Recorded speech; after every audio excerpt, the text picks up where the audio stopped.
ঝুঁকিপূর্ণ ভবনে কেউ বসবাস করতে পারবে না বলে হুঁশিয়ারি দিয়েছেন রাজধানী উন্নয়ন কর্তৃপক্ষ রাজুক চেয়ারম্যান।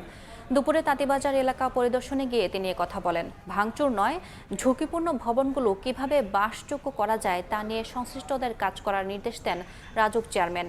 নির্মাণাধীন ভবন নিয়ে কঠোর অবস্থানের কথা উল্লেখ করে তিনি বলেন, ন্যূনতম প্ল্যান না থাকলে কাজ চালাতে দেওয়া হবে না। এ সময় পুরান ঢাকার ঝুঁকিপূর্ণ ভবনগুলোর তালিকা হালনাগাদ করে দ্রুত ব্যবস্থা নেওয়ার কথা জানায় রাজুক। ঝুঁকিপূর্ণ বিল্ডিংয়ে কেউ থাকতে পারবে না, এটা নাম্বার ওয়ান।